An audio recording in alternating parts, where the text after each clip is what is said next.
All right, And everybody. so I think Tom's been on different times. Right. Here we go, everyone. Welcome to the New Media Show. And here we are on another Wednesday. Of course, we've got a guest today, but Rob, welcome to the show. Of course, welcome to Bryan Barletta to the show as well. Yeah, Thanks it's for great to having be. me. Yeah, it's great to be back. And Doing the obviously, I've got our spacing right for those that are watching the show. So just blame it on operator error today. So if you're listening, you don't care. That's the main thing. But Bryan, you guys have had a couple of big weeks here, coming off of Podcast Movement and the announcement and everything. And I'm sure you listened to last week's show where Rob and I were doing a lot of speculation. Yeah. And I guess from the beginning, and congrats on your new role. And, Thank you. And of course, with the Sound Profitable acquisition, you're moving to this new position. You're probably at a crossroads here on, probably trying to answer all the questions everyone has been asking. What does Podcast Movement become? And wherever we want to start, we can start. Well, first I want to actually say thank you for talking about it, right? Previously digging into it and speculating on it. I mean, I think you guys have been a big part of podcasting for so much of its career, its life. I guess it wouldn't be its own career, but you guys. Well, have it has been been a career, it. actually.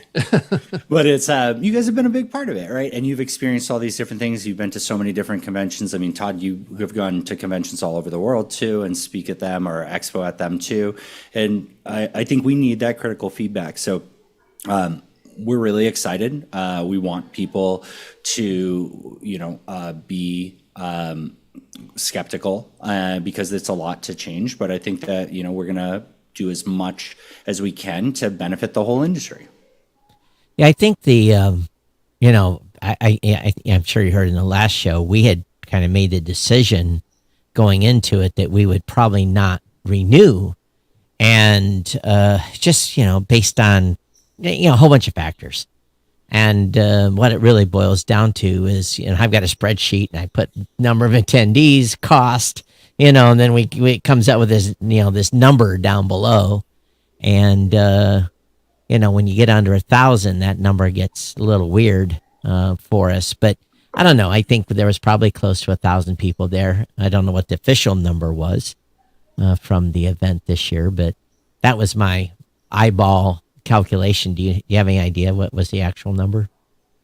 So I don't. I wasn't actually very involved in this specific event. The conversations really kicked off in May this year.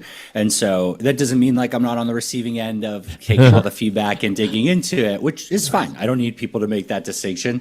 But it's there's some things I have been digging into, and there's some that I don't know how much it benefits. I think that I don't know the game of like talking about how many people attended and all of that is valuable because it's really a feel. And at the end of the day, if you don't feel that value, you're not going to come back, right? Like I think some of the spaces have been too large, and I'm comfortable candidly talking about the fact that a lot of what drove this deal was the fact that I was starting to think about what our involvement would be in the future as Sounds Profitable in the events and how we could accomplish something that made it an unmissable event. And I am aiming absolutely to make that happen next year. But Sounds Profitable is something where I can make change in the same day, right? A partner has a big pitch. They want to do something. We can help. We can pull data. Tom and I can be on site with someone tomorrow presenting latest research. And there's cool stuff. We're talking about South by Southwest is March, right? That's the first opportunity I have. And then September in New York. And even then, I think one swing is still not going to make everybody, buy back in. So we're talking years, right? And that's just the reality of it, that like there's going to be people that we can pull back in. There's going to be people we lose permanently. And there's going to be people that we can convert. And it might not be that quick. Yeah. I think, from my perspective, the idea going to New York alone is valuable in that, number one, you're going to pull from that region. That's a huge metropolis, huge numbers and people. So from that standpoint alone, the show should be accessed just purely because of the geographic location, Boston, New York, Jersey, upstate, all of the folks that can train in, even Rob, you can train in from where you're at So I think from that aspect, that was lot more exciting for me than San Diego, for sure. Which then, will people come down to LA to San Diego? And maybe they won't, but I think New York, you're going to be able to get a significant amount of foot traffic. And but really, then I think the question we all have to ask is there's been a definitely change since COVID. Yes. And how shows are. The London show's probably the oddball, and in how they've, and you've been to London, you've seen what they did there. Yeah, every year.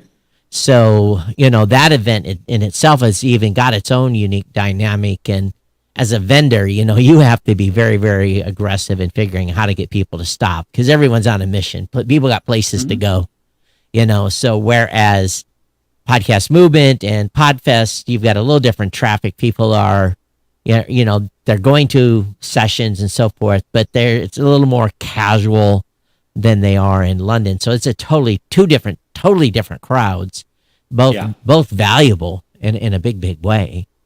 You've been to London a few times or just once? Twice. Yeah, we exhibited twice. What years? The last 2 years, and then we've renewed to go this year again. We're not going to be as big a booth. I think we went down to a 3.5 meter, whereas before we were in a much bigger booth and rolled the dice on the traffic from a specific location standpoint. That worked out well, but I think we're probably not going to suffer from traffic based on where we picked our new booth space at. So I think that it's such a great event, and it's one of them ones that we want to model after. I mean, part of New York as well is how do we get the international crowd there, because there's value in it. I do think that overall we're neglecting the West Coast as an industry. I think there's so much value out there, and I think it's just kind of hard to crack. I don't have a ton of experience in LA, but now living in Portland, like anything that makes it easier for me to get there is nice. But I think that for this, we do need to be in New York. When I look at London, right, like it's so hard to tell, like when people are asking what event to go to, it's an easy one to recommend because the tickets are so approachable. It's right. Like £90 a day or something. It's 2 days. And when they mean 2 days, there's like some arrival stuff the night before, the 2 hard days. And that last day ends at 4:30. And because it's a European conference, it's a ghost town. It's the Americans who haven't gone home yet that are there that second night. And so it's really packed in. And so people like, I like to red eye in on Monday morning. I like to say that Monday is usually my Australia day. I meet with all of our partners from Australia because they're still jet lagged from coming in over the weekend. So they're a little bit more tolerant with how incoherent I am from not sleeping well. And then Tuesday is that like grab a few more meetings and all that. But it's their events like really great, and it just has so much value for foot traffic. But we've seen the development for them, right? Like we've seen it go from they had a lot of live shows, and I believe they had them this past year, but it just wasn't in front of me the same way. Yeah, it wasn't the same. They had a lot of industry people. They have a lot of just general fans. It's so accessible that they're still trying to figure out that audience. But on like every panel is well attended, is well built out. It's content appropriate.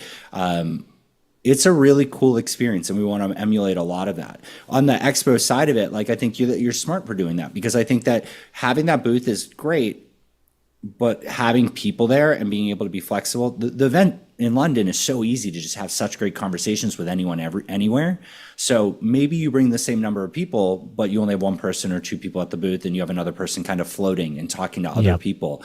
I think that's a lot of my mindset is how do I create the opportunity? So I might not win you over for a booth in New York, but I'm pretty confident I'm going to win you over for why your people should be there and how to get in front of those creators. Well, I think, the booth has its value, and regardless of where you're at, because sometimes you got to wave the flag, say, hey, here, I'm still in business. But at the same point, and then for London, it's critical because people go, who, what, where, they don't even know, because it is a different market. But I think from my standpoint, what I really want to see, and I think they did a good job with the regional promotion that Podcast Movement did prior to the event, and brought in a lot of locals. That saved the show for us. I think total we had 82 badge scans, and I had about another 18 to 20 just rough discussions that we had, and that was way better than the year before, and most of those were in Yeah. the Dallas Fort Worth metroplex area. So they did a good job bringing local people in. So New York and South by, I think, are going to have their own unique challenges as far as dragging people in from other locations. So I guess the question is, we already know what those is. It's affordability, hotels, all Yeah. those things, right? For both events, for both South by and for New York. Is there a consideration of maybe something regional down the road? If you do a 1-dayer or a very tight 2-day or something to that consideration? We definitely, like, again, remember, Sounds Profitable is a 4-person team. Christy will be staying on from the podcast movement team, but the rest of the team is moving under event movement. Yep. It's something we're, like, it's not off the table, but I want to master what we have first and expand where it makes sense. I view the dynamic between creators and fans and the business side as, like, the business side, the revenue from the business side props up and makes it better for the creators and the fans on there. Because I know I like when I come out of my space that we normally have at Podcast Movement and I see so much life and activity that makes me excited, right? Especially people who are new and interested in the space or fans. Seeing them, it's like, oh, cool, this is why we do this. So the regional things are interesting and we do have the infrastructure to do it, but I want to get a little bit more sure footing. What I will say is that Sounds Profitable and of course Podcast Movement has never been shy about funding and supporting and sponsoring people who do these, right? I think that what both of our companies now combined do, we fill a hole that isn't being filled. And does that fill the complete hole for everybody? No, it doesn't. But it doesn't make what we're doing less valuable. If there are people who are out there who want to do those things, who want to take those swings on more of those events, our biggest thing is, like, we want to see people take that swing first in that first year, prove that they can do it. And in the second year, I'm expecting to pay more than the first year pitch if I didn't buy in that first year. But I'm very happy to pay that additional price in that second year. And I think we proved that time and again for the people who bet on themselves. It's not easy, but, I got fired from Megaphone and started Sounds Profitable, right? Like, and this is where I am now. So I bet on myself and did all that and funded it myself with, an unemployment check. Rob, I guess maybe I'll let you weigh in here. And I think one comment that stuck out that was either in LinkedIn or somewhere, but that someone had said, hey, a lot of this training is now available online. You can watch a YouTube video or attend a webinar. There's all kinds of stuff that's out there now for new podcasters to get training, and maybe they don't need the event. But I think we all understand the value of the networking and being able to just have this immersive experience for a couple of days for people. Rob, what's your thought then? What would you like to see move forward or change, or from other things you've already said? Well, yeah, I kind of wanted to kind of pull the conversation back again. We've jumped right into the weeds of this, and I was hoping to talk about kind of the convergence of these two entities and major players in the podcasting space about I think the community has this perception that Sounds Profitable is a very business advertising brand-centric kind of community, which I know it probably isn't, but that's the perception because the name is Sounds Profitable, which leads one to believe that it's all about business and revenue and making money from audio, right? So you combine that with Podcast Movement, which has been seen as a kind of like a more complete kind of conference for the whole industry, right? I mean, if you look at the history of that particular event, I've been to every one of them since 2014.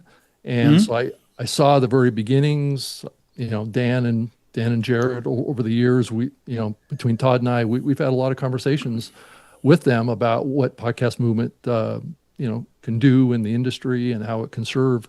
So I think that's the big question that a lot of people in the community are concerned about, right? Is this separation between being a industry event and being a business-centric event. And I guess I'm just curious what your thoughts are on that perception of a change for Podcast Movement towards more the business side of podcasting, and maybe that leaves off of the table the creator side. Yeah, no, it's a great question. The name sounds profitable, definitely leads that. I think Right. it's hard. I don't get to talk a lot about all the things that I've done like before all this because a lot of my career has been in advertising technology as product manager Right. and No, whatnot. that But makes like total sense. when Right. when the iOS, the App Store opened up and Android App Store, I used to do 12 video reviews a day, audio and video, recording it, Yeah. write a review, and edit it all myself. And it was fun and insane. And I really, really enjoyed the experience. But like I've been a creator, right? I think the hole that we fill is for the people who want to do this more than a hobby. The news and stuff we're covering is the stuff that relates to the impact of your business. And I really think that is creator focused, right? Like the coverage of how Spotify video works for both consumers and for publishers who take advantage of it. If you ask some of the questions and the things that we pose in there to even the Spotify support, they're not going to have the same answers that we dug out. So these things are not as cool as, the microphone equipment or the recording or all that, but it is an area that I don't see enough other people talking about. So we kind of get that bad rap. I think when I think about things like the business side is very happy with simply moving to New York and changing the dates and things like that. The creators are where we're going to put a lot of our attention, right? It is, if the brands are there, then the business side is happy. And then it's now allows us to do a lot more stuff. But we're evaluating, like, how do we do single day tickets? Oh, that's great. I think great to hear, Ryan. Yeah. I like that. Yeah. And I mean, like, we made all the content available. It is apparently 5-6xing the number of cameras and everything, and editing takes a little bit longer when you weren't prepared to do it. So we'll have that content up for free and live, but we plan to put that content out there. We want to make more opportunities for people to submit content and more clear process towards that. We want for the people who are not selected for content to be able to have community voted on, like meetups and work groups and workshop type things, and provide the space for it. So I think that the truth of it is that if there are creators, the space that we want to create for them is affordable and accessible, and the opportunity for them to say, like, of my peers who wants to learn about this, who wants to collaborate on this, and making that space available. Whereas I think there's far more competition on the business side, and I don't intend to charge for that space for the creators, but on the business side, there'll be a limit of how many of them are earned and how many of them are sponsored. And I think that that's just the truth of it. I think there are more people on the business side who are interested in running how to use Riverside than there are on the creator side of what is the best video solution for your needs, right? That creator one, phenomenal. If people vote for that, let's make that happen, right? On the Riverside one, well, there's other video softwares, right? And so if the business community wants to see that, we can create that. If Riverside wants to make it happen, whether or not the public wants to see it, then I think that that's a sponsored thing. And so again, it's one of those things that, like, I want people to hold us accountable and, wait for that to happen. But I think the podcast movement as it existed fell into a track that it worked for the business people enough, and it probably needed more support on the creator side. Yeah. And Dan built a really incredibly successful event company that does far more than podcast movement. And what he is lacking is that individual who can be with that community. And what I think I bring to the table on that end is the acknowledgement that I'm not as close with those creators, and I need to be, and I need to meet more people who are. Well, and that's the interesting tension here is that the creator community is a very diverse community, right? It spans, really big content creators, and it spans all the way down to smaller content creators, and the needs of those different groups in the podcast industry, and then also by genre or topic or whatever, sometimes those needs vary a lot. There's not a real consistent, and I've struggled with this for many years in the podcasting space, reaching out to all these different groups, the comedians and the commercial radio folks and the public radio folks. They all build their own little communities around themselves. And oftentimes they don't really hear about things that happen outside of their little community bubble. This is just kind of a social dynamic that I've seen. It's the same thing with the broadcast space as well, whether it be TV or radio, where they there's a bubble that's around them that they don't really see outside of. And I think that's the real question. Then Todd and I have seen events that have come through the pipeline here for many years that are combining this kind of festival atmosphere where there's live on stage podcast recordings and things like that. And people have tried to do that. PodCon tried to do that many years ago in Seattle. And I don't know if you saw that happen, but I think they had like Before 2 my or 3 time. events, right, where they would have a on-stage performance of a very popular podcast and have like 600-700 people in the audience in the same facility with the conference that was going on. Yeah. And that's something I want to get towards, but I think that that's another group of people that podcast movement hasn't captured. That's fans, right? Yeah. Like, Yeah, exactly. we're joking around. Like, I'd love to do live shows, but I was like, okay, so thinking about business and creators, like, I feel like if I offered 2 shows, if I did like The Ringer and Welcome to Night Vale, I think I could capture everybody who attends for 15 minutes at least by one of those 2. But could I even hold their attention for a full recording? And even like at South by, right? Vox has their own stage where they do live recordings. The line to get in to see Kara Swisher is so long. Right. But 15 minutes into it, after everybody's taken their selfie and everything, people are like, well, I'm at an event where there's so many other cool things asking for my attention. I can listen to this literally on demand later. Right. And they leave. Right. So I think that that's like a thing I want to crack later. And you're right on all those small communities. I mean, then you even get into like the Black creators and the Hispanic creators. And the hardest part for me is that so much, like, I try and read and ingest everything, but then you learn about the fact that the loudest voices in some of those areas aren't actually the ones that people want to be the champion, but they just don't want to lose another voice in that space. And so navigating that further. And so I think that, like, our goal for next year is how do we support creators, period, and acknowledge the places where we probably need to improve still, and then figure out how to do it from there. But how do we listen? How do we provide that opportunity? And when people raise their hand, how do we take it seriously and empower them to engage more? And I think you're not going to please everybody. No. It doesn't matter what you do. Literally You're never going to please everybody. Yeah. I remember years ago, school podcasting, Dave Jackson, he was in charge of the creator thread, or basically he was basic one that was curating all the speakers. And I told him, I said, everyone has agendas, my friend. You're not going to get away from it. Everybody that wants to speak has an agenda. But the thing that's drove me crazy is, in the beginning, podcast movement was pretty strict on it. If you pitched, you weren't coming back another year. Yeah, you're off. You're off. And I don't or you're know. never coming back on stage. Right. And if someone reported you pitching, it was taken very, very seriously. I heard just continuous pitching at a lot of the sessions this year. And yeah, of course, like even in my presentation, I gave a couple of Blueberry examples, but I also had stuff up from Buzzsprout. I had stuff up from Libsyn. I was throwing all my competitors' stuff up there too, so that there was equal balance, saying, hey, this isn't what we're doing. Now the other hosts are doing it too. These are things that you need to look for, go ask for, and making it fair and balanced, and make it educational, and try to be equally applied in what we're presenting. I think that if you guys took a hard stance on, you have to educate, you can't pitch, regardless of your status as a vendor, whether your status of who you are, if you're going to present, you can't pitch a product or service. And or you have a separate track that's just for pitches. There you go.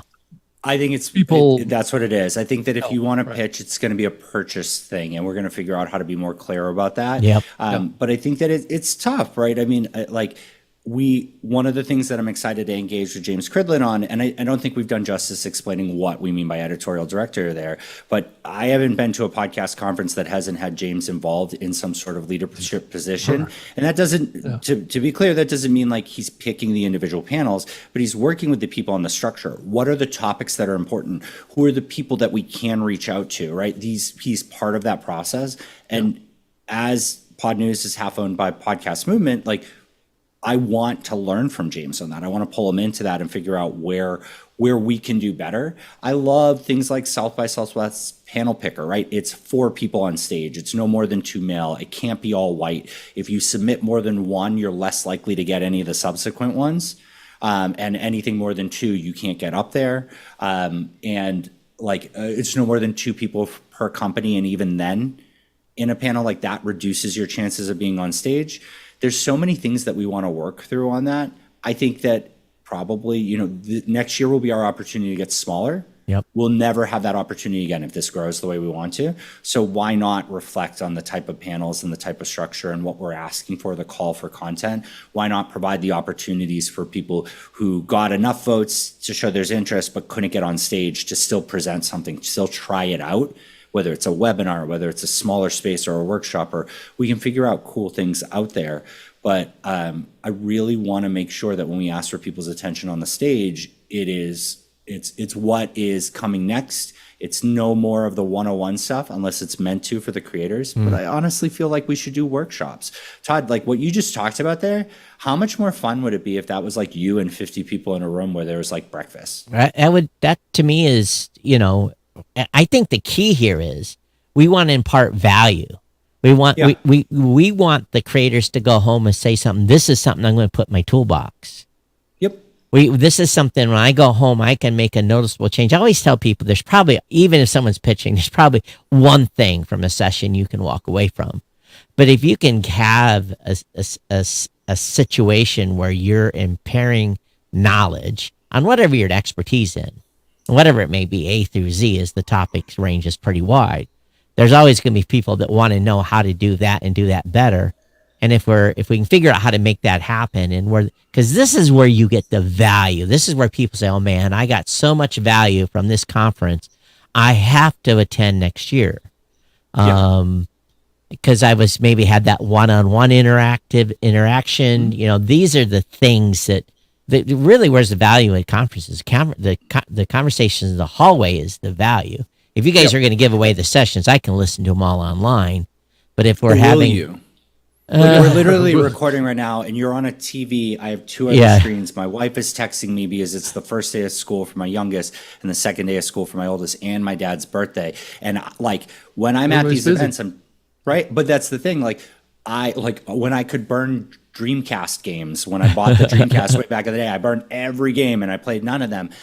It's the problem, right? So I think I would be picky on what I listen to. Yeah.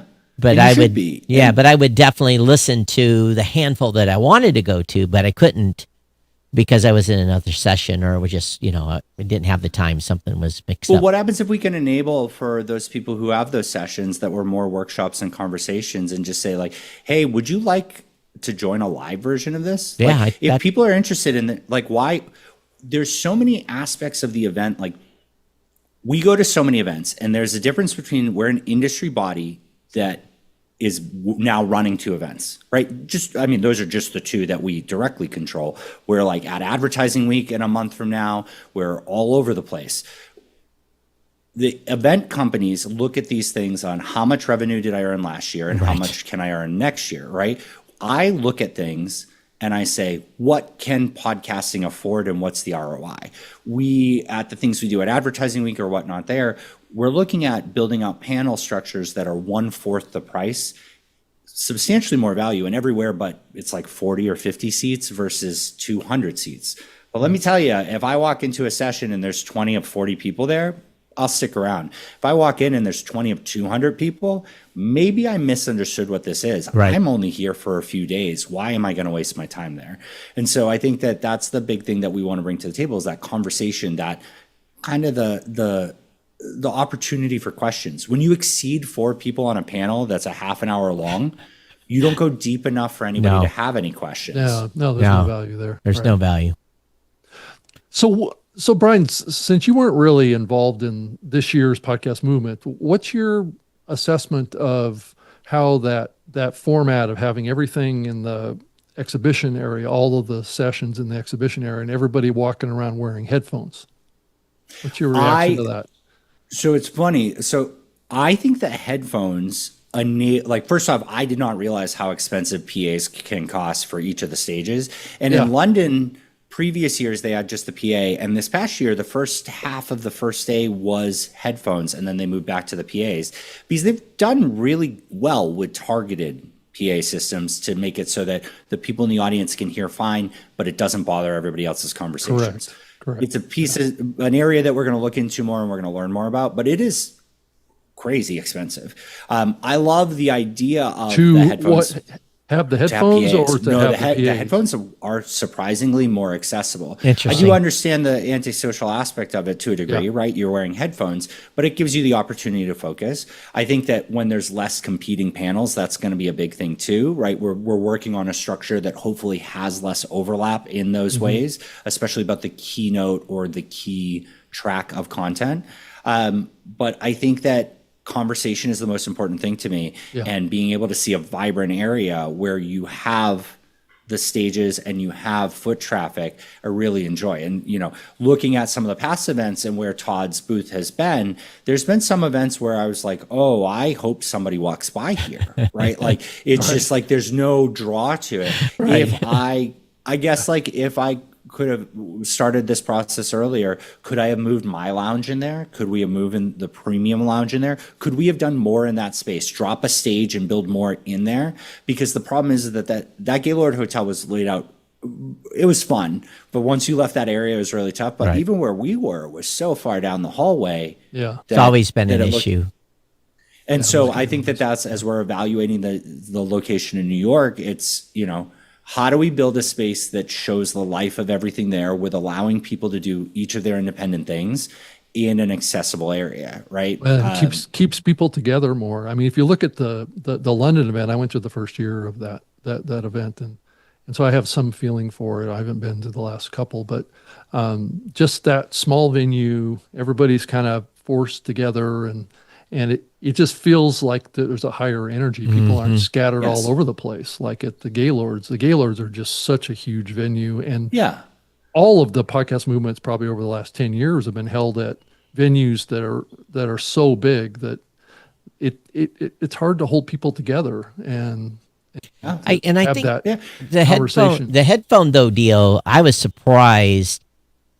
I think I probably in my session I may have had 40, maybe 35, 40, but their attention was definitely dialed on because they had no choice. I was right there in their head because everyone was listening on the headphones. From an attention standpoint, it works great. Now, what was kind of cool for me too is I was able to hang out in the booth, and when it was slow, I was able to listen to some other sessions, you know, so that was kind of cool too.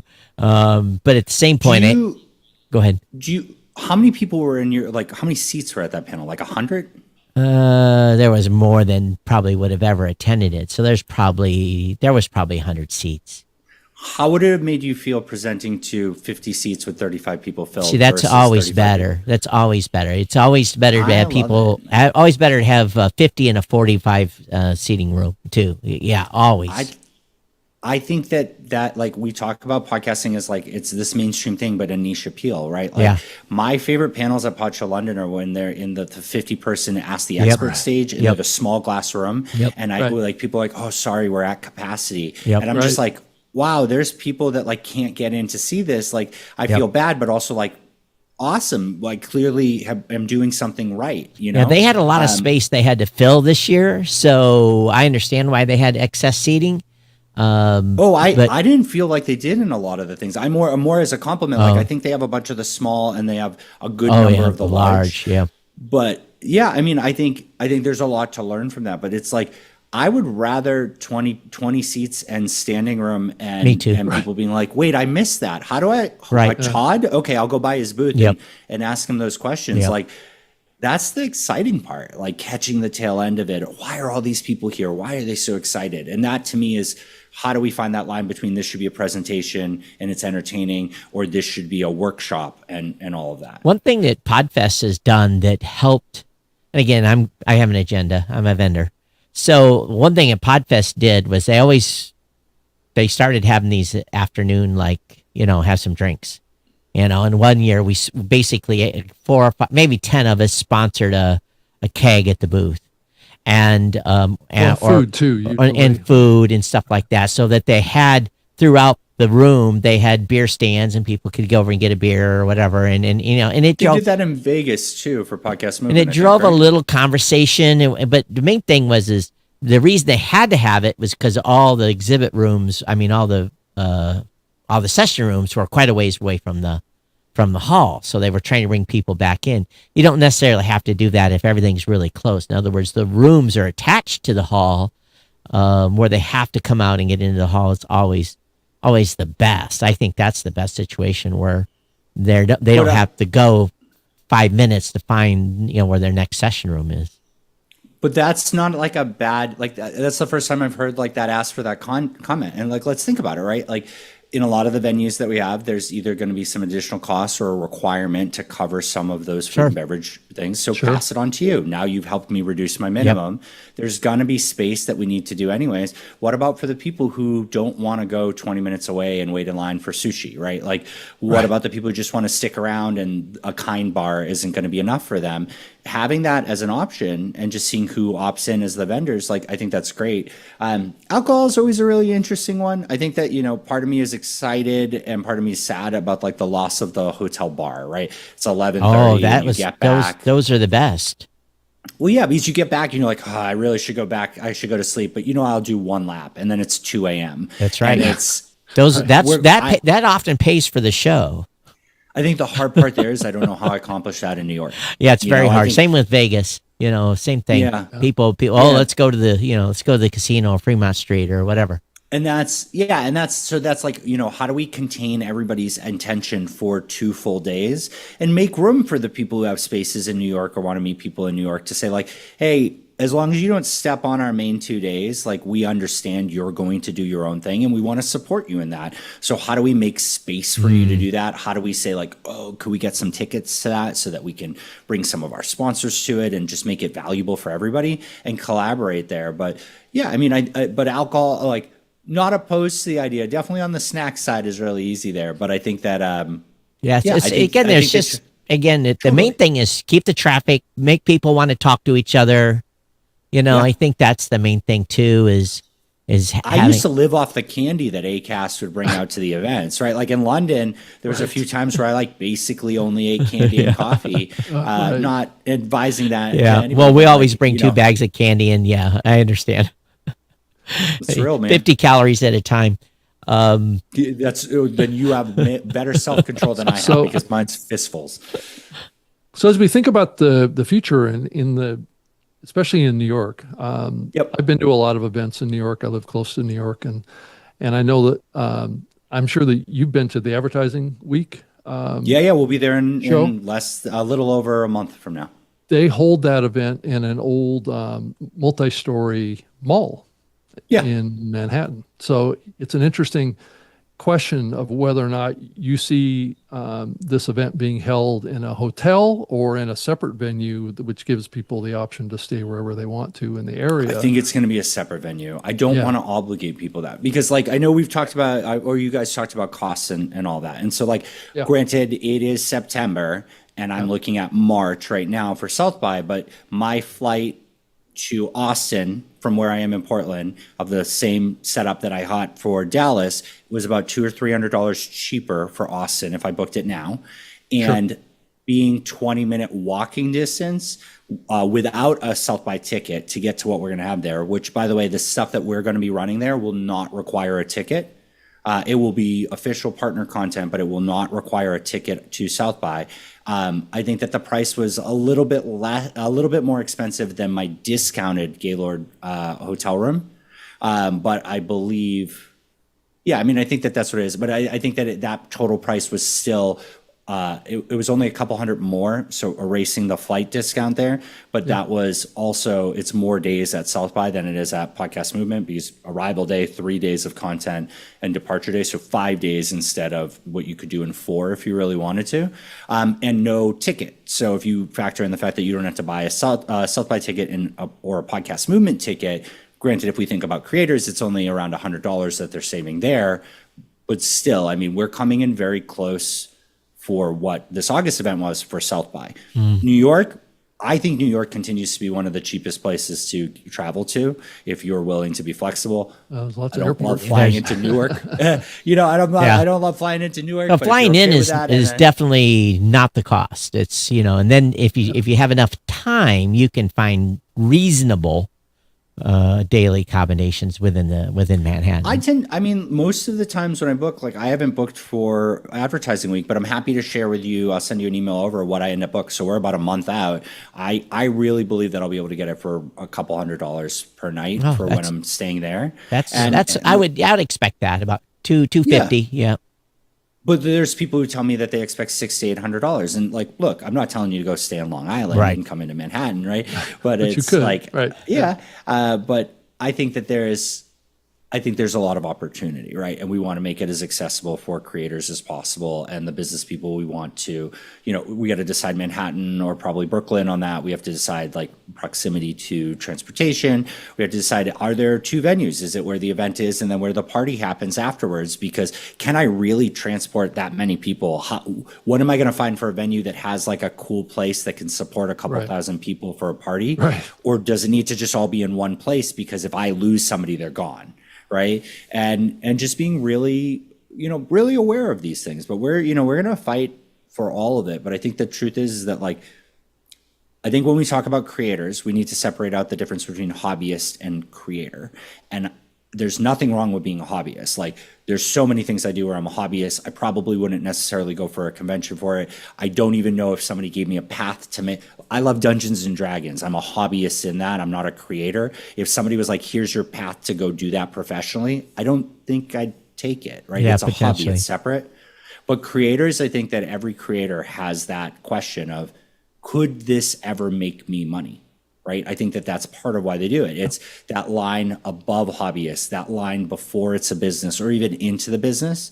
And I want to acknowledge that, like, hobbyists probably need some more support in this industry overall. Creators definitely do, but a lot of where we've gotten into trouble as an industry is we are one of the easiest creator-based industries to get an actual job as a creator. I don't know how you do that in YouTube or influencer, like to get a job as a creator. We don't require them to understand necessarily the marketing and sales. So there are creators in our space who don't have to understand the full flow. They get a great job, get a promotion, get a huge budget, and then get let go without being explained all the details to it. Whereas if in YouTube and Twitch streaming and all those things, they really have to be responsible for those things because they're all micro businesses. They're their own thing, right?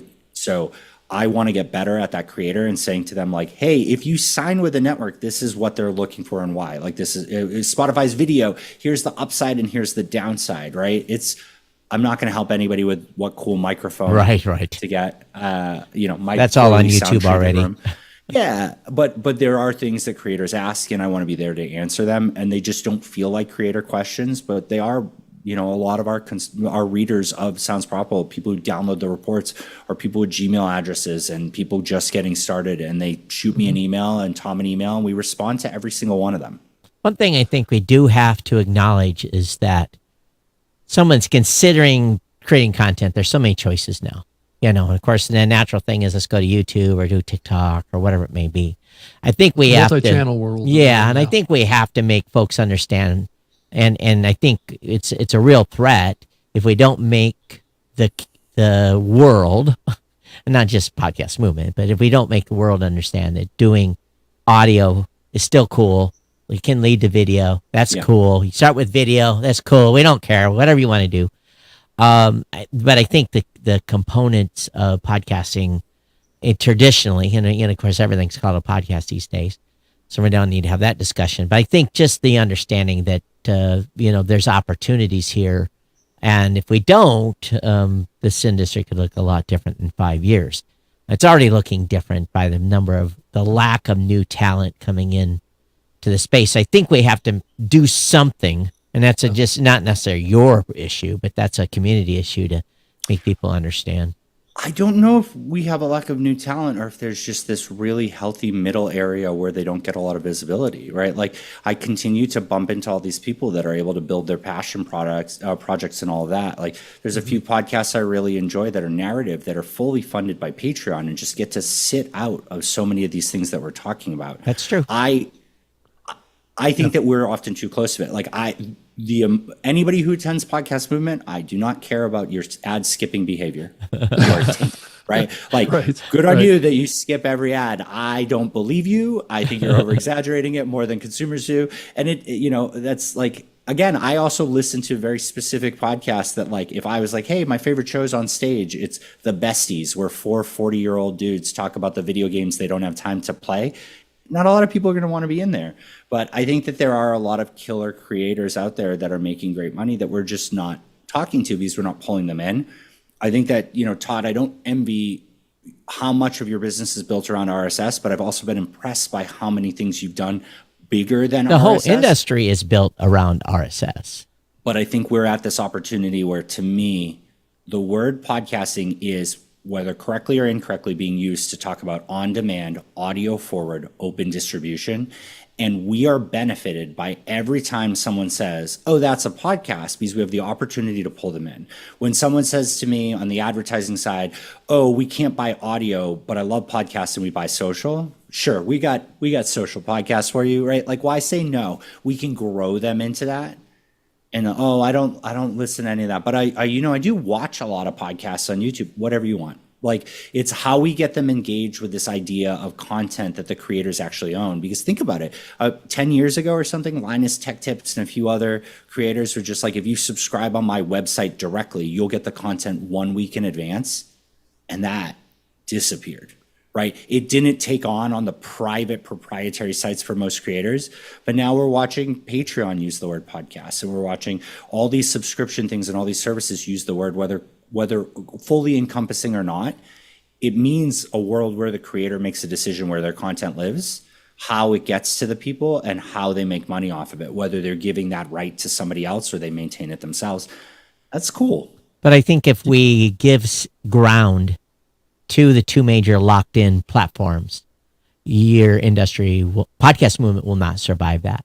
If we just rely on those two. Oh, just relying, definitely not. Right. Like, I think that that's a terrible idea, right? Like, if Severance doesn't get renewed for season 3 and they can't go shoot it themselves as like a budget TV show and then release it on Betamax. But if we decide to not list this on Spotify and we send a final message posted on the Spotify feed that says, hey, everybody who consumes on Spotify, we disagree with what Spotify is doing, contact us and we'll send you a cassette tape with it. You can, right? That choice to opt in there.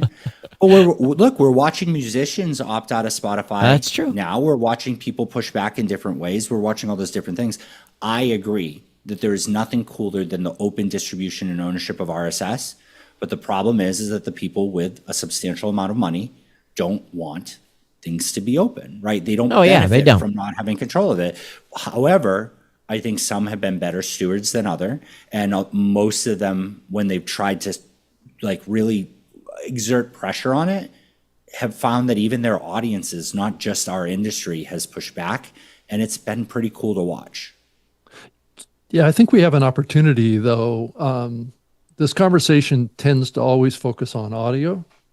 And I think one of the things that we've left ourselves vulnerable to is Spotify and YouTube disrupting RSS because of an effort around video. Of course. And so, did you see the latest numbers that I think it was this week's article, showing that it's almost half the people on YouTube just listen. Yeah, to the video, right. Sure, but to them, they don't care about the delivery format and all that. And I understand that the hosting and the freedom aspect of it. But that means that, to me, people want audio. And that's the core that we don't have to let go of. Well, but your research has also shown that people want to have a choice.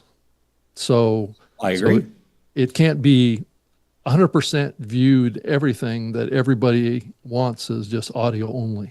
I think that people will experience the content in an audio experience, even though it's video, but then they know that they have the option to pull it out and watch it too. So, and I think that option's powerful. I mean, look, we're a Zoom call for me and Rob into what Todd's doing for the rest of it, right? You don't have to be precious for it. Literally no one's going to turn this on and be like, hey, by the way, I'm done with the new media show because wow, they phoned it in on video. They're just going to minimize it and keep listening to it if that really bothers them that much. But what you're building, though, and what the marketing messaging that has been produced largely over the last 2 years, and what is affecting new creators is you have to do video. And as soon as some creators, women and others, I hear that you have to do video, they say, well, I'm not doing nothing. So I think I agree. think we have to be cognizant of that messaging. And I'm not saying video is going to go away, and I'm not giving, I'm not giving up. But I think we just also have to make people understand that, yeah, you can start with audio, and audio only still cool. We're leaving ourselves vulnerable for YouTube and Spotify to come in and disrupt us if we have that attitude, Todd. I think podcasting since the very early days, and you know this because you support video on your platform, that video has always been a part of podcasting. Yeah. It's just that YouTube came on the scene and siphoned off all that content. Right. Now, granted, what was the reaction of the podcast industry was to retract from video. Yeah. There's no reason why we can't be more aggressive with Well, video. I agree, and that's dependent upon the messaging we've already shared with people that can help us in that regard. And I think the hard part is that, we are always going to explore what more we can do, but none of our messaging has ever been any more than heck, in Tom's book and everything we do has been, your show doesn't necessarily need to be on video, but you do, right? Have you ever tried to play a podcast trailer in a group of people? Just grabbing your phone and hitting play and then awkwardly staring into somebody's eyes. Well, I've never played a trailer for somebody. So so there you go, right? But the video component is the fact that we have a substantial number of partners who say hey, on TikTok we get these people who watch a bunch of shorts or a short or whatever on Instagram, and they buy it. And how do we get them to our RSS feed? And I said, well, I think probably won't go there, but that person just said, I want 1 minute of content from you, not 3 hours. There's nothing wrong with that, right? We have to figure out how to reach all these people if we want those audiences. But again, this is the line. If someone says, I want to be an audio only creator, we are going to provide the environment where they can figure out where they can thrive. And I think that a lot of the things that we intend to do, everybody here is not saying hey, just spend money and it just works on video. It's, will you make enough money back by going into video to make it worthwhile? Or can you do what you need to do on audio? And I think that's the bigger conversation that's been happening. And I think, too, it's very, very clear that about 65%, and this is, runs pretty close to from the very, very beginning, don't care about money at all. They don't care a bit about money. So you've got 35%. Well, Todd, let's be clear on that. They don't care about money coming directly from the podcast. Right. So they may be making money from other business activities. But if this episode doesn't have ads, you're advertising that they listen to your next episode. You're advertising that they follow you guys or they buy into your things. That's what some people are looking for, is authority or whatever it may be. So they have different goals. But everything that is beneficial for the business and advertising side is applicable to creators. It's the difference between selling someone else's brand and yours. Yeah. And I think that's what's really fun about it. And we just probably could do better at saying that sentence every time instead of just saying if you're selling, a health product, right? This is how it works. It's no, if you sell products on your show. And you might be the product. Yeah. Yeah. So how does this conversation shift about RSS when we start to see a real groundswell of interest and deployment of HLS streaming into RSS? I think there's a plan. The Standards Project has a plan. But getting the apps to participate is another deal. Yeah. I'm going to pass the torch on that one. I think that I spent the first 2 to 3 years convinced that if with the right momentum and the right people, we could get the apps to adhere to things. And I did not succeed.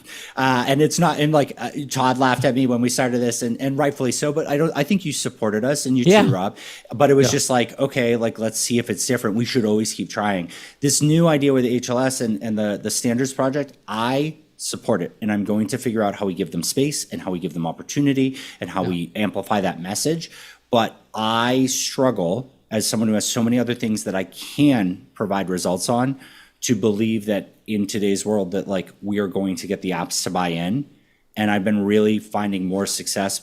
How do we build around that? And how do we understand that? And how do we just be fully aware of everything? But I don't think it is a dead end effort I think that I have potentially hit my dead end as an industry advocate to be able to do it. And whoever is next on this, I want to provide them all of our support and backing to help. Right. I think traditional apps, that's an uphill battle. I think apps have to look It's all different. the other apps. I think it has to look different. I think there has to be, and maybe it turns into micro communities on a PWA, or who knows what it's going to Or end up maybe looking we like. all pool money together and then we fund the next 10 to 20 YouTube and Spotify and TikTok competitors as an industry. Which we'll be under able the to do agreement. here soon. Well, but under the agreement that they integrate a certain level of data and obligation to the podcast industry. There's so many different ways to go about it, and it's really exciting. But like, what does it say in a world where people are saying, "Oh, RSS is dead," or fighting that, or YouTube's taking over Spotify video, when like there are so many companies like Blueberry that are still strong and have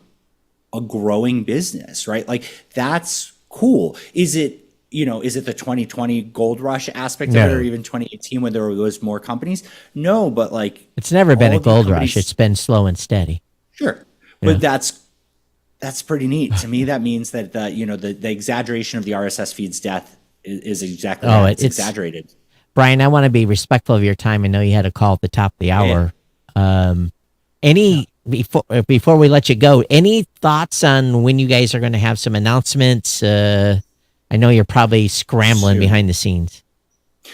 I wouldn't say scrambling. It's a lot of opportunity. I think that our goal will be to start being more vocal as soon as October for as much as possible. I want people to have more ability to get things in under their budget for who want to sponsor. The people who want to submit, not only do I want to have clarity on submission, but also the approval process. I want people to know months in advance whether they're approved or not. And even, and then we have to build out all of that there. But, we are very close to finalizing. We're signed on the South by venue, and we are close to finalizing on the New York venue. We just want to make sure it's exactly what we want, and we want to ask a little bit more feedback. But I think people will have more time than they've ever had before to participate in Podcast Movement, and we will work our hardest to hear all the feedback and expand this event to fit everybody's needs. I know you got you got your hands full. South by, will the South by Southwest event be a Podcast Movement event or a Sounds? It will be, yeah. So both of those will be Podcast Movement, and Podcast Movement will likely take the lead on the event titles, whereas my day-to-day is still very much with the Sounds Profitable partnership and the trade association aspect of it. Will we see Sounds Profitable events that are separate from Podcast Movement events? Right now, like Advertising Week this year, the branding will still be Sounds Profitable just because of the momentum and stuff there. But we are figuring that out, right? I think Advertising Week and Sounds Profitable probably are one of the ones that's going to be an interesting one name-wise and the recognition. But I think a lot of our focus is how can Podcast Movement be very clearly the event arm there. But there's a difference between the trade association supporting Pod Show London and another event supporting Pod Show London, which we're already signed as a sponsor for next year too. So one thing that did come in via chat from Beauty Bubble, she says, one way to be forthright is to discuss openly the complaints and how you have resolved them. This is just an idea from someone who has acted as a supporter to the activist, whatever that means, of the conference. So, that's some feedback from Beauty Bubble. So has I want to promise that we're going to have more input and more opportunity for that. But as someone who's been involved in events before or large scale groups and all that, talking through all of that, it can cause more work and negative feeling, even if it's settled by the people involved. So we intend to explore opportunities to be better at that. And I think that's the strongest statement I can say. It is a priority, but right now I need to build that appropriate funnel, because if people give me feedback or things to work on, I don't have the system set up for how to get them the right feedback today. And and someone says your setup has gotten more intense since the last time I saw it. So anyway, feedback for me, on with my your background, your wall of speakers back there. The first thing I did was a cool camera and a cool microphone. I got to step it up every year. I'd love to hear AC/DC at 120 decibels rattling out of that from behind you. So pounding on those speakers. Right. Bryan, guys, this is great. Thanks so much. Any questions you have or anything we can add in the future, it really means a lot to me that you guys are bought into this, and I want to hear your feedback. Thanks for coming on. We definitely appreciate Bryan. it. Thanks. Thanks, guys. Yep. Okay. Bye. All right, let me transition here. There we go. That's the wide angle view there, Todd. Yeah, now we're back to normal. Hmm. Yeah. Well, I kind of expected the things that he was saying. So it makes sense. I think that there's still a lot to be explored and unpacked and clarified, and Oh, I think there's a huge amount. yeah. So, and Lots of questions unanswered you here. can't do it overnight. No. It's going to be based on his experience at his next event, and then the next event, and he'll evolve it and make it into something that will be more attractive to others. And I think he may find that there's a huge opportunity to do regional events, not unlike what Podfest is doing with Pod Tours. And I know that Dan has done that in the past. So it's not like it's alien to Podcast Movement to do local regional events. Yeah, but I did get the impression that, the advertising piece is still going to be a heavy piece of this. Yeah. I'm not sure that we have a clear understanding of what those sounds profitable partners mean to Podcast Movement. Right. And what that alliance is or what that connection is. Yeah. Just like what you've been saying about, there's going to be some arm twisting. Yeah. Since that's the base of now Podcast Movement, right? All those companies, and also increasingly now that, Pod News has come out publicly and said that they're half owned by this entity now. All those sponsors are now part of Podcast Movement as well. So I don't know what that means for how many people are exhibiting, how many people are going to be, paying for stuff. I think it could really expand the participation at the company level of what Bryan is working on here. But the key question is, trying to attract people that are not part of his partnership pool, right? And I think he underestimates the lack of growth in the space. Again, he says he doesn't 100% know the creator space, or the stagnant aspect of it. Yeah. Right now of what's going on and how to kind of like turn the faucet on this. And I think to some degree, the stagnatism or the stagnation is coming from this shift in perception around video. And I think so too. That's the shiny thing that's out there that's getting people's attention now. Yeah. More than ever. And that may have caused a little bit of a pullback in focus around the RSS audio side of podcasting. Yeah, for sure. Well, Rob, one thing is clear today. I have a few changes I made. You have not jiggered today. In other words, you've not froze. I haven't froze. So no, because that could be my bandwidth. You're going out Starlink 2, and the stream's going out Starlink 1. So really, wow. Yeah. So the fiber's blown in, but no word on when they're going to be able to get me hooked up. The guy said 2 months. So who knows? 2 months before they actually run it up to your because property, they're going to start lighting stuff up, and then they're going to work this way. So it probably the ground will be frozen by the time, right? And it might be spring. Hell will freeze over. Yeah. Well, I was laughing with the guys. By the way, where they put the main junction box close to my property, I said, by the way, in the spring there's a foot of water over the top of that box. So hope that stuff's waterproof. So what's the takeaway that you have from your perception of what Bryan said today and what you've heard? I'm a little bit confused, so we'll see. I don't think they made a decision. Yeah, I guess we're not going to know until we know, right? Which is going to be when they start doing their next event. Yeah. I don't even know that we're going to necessarily know a lot even at South by in the spring. Yeah. Just because. But I've never seen hotel rooms for $200 a night at South by. Not unless you stay out of town. Right? Yeah. Yeah, and then you can't drive in. There's no parking, so you have to Uber in. You'd have to Uber, or in Austin's case, and it sucks staying outside of town. Robo-taxi it in. There's nothing. You're gonna have to, you're gonna have a backpack that day, and then you're gonna be there from 8:00 in the morning until 9:00 at night.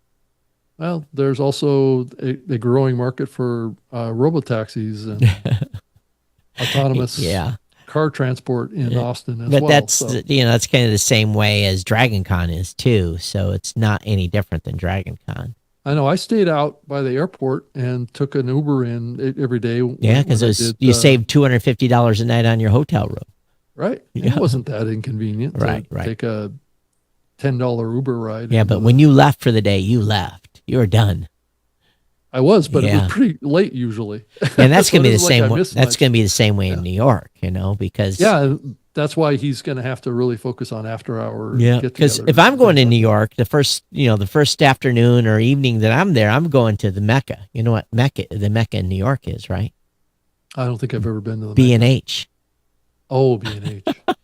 Actually, they've got a creator event coming up, I think, in a couple of weeks. Yeah, in New York. You may not afford to go there, but you sure like to go there and look at all this stuff. If you're a gearhead, Yeah, and I think that one of the limitations is if a lot of people come in via train. Yeah. There is a last train out of there. Yep. That you have to account for. Yep. So, yeah. And I think it's just gonna be like Vegas. You're gonna get stuff done during the day, but if we didn't ask him about the weekend aspect. We missed that.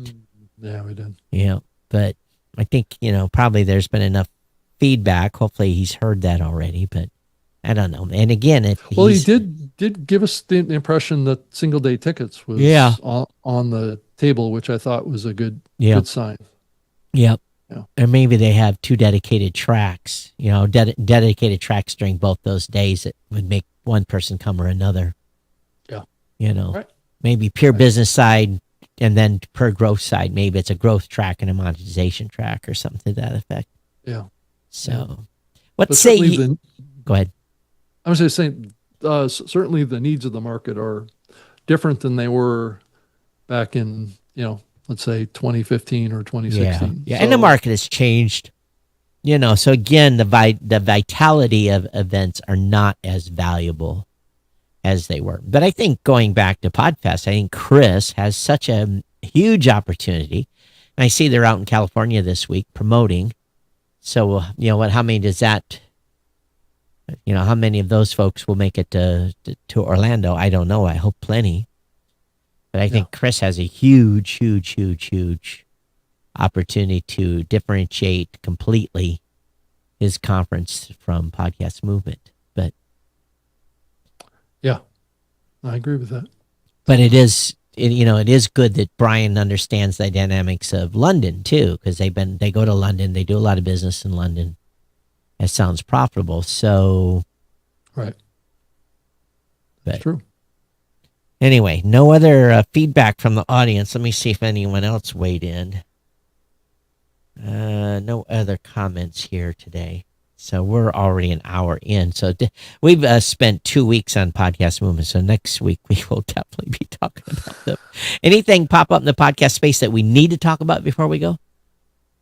I don't think so. I think that's been the focus is kind of what's going to happen with this event, and we're coming into fall. So that's usually a time when maybe new podcasters are going to launch their shows and just prior to the holidays that are coming up. And so we may see a little bit of a burst in energy in the space. I do have a funny one for you. I was, this morning I was going to start my prep for podcast days in Madrid. And I went to my email and I typed in Madrid in my email and it was nothing in there.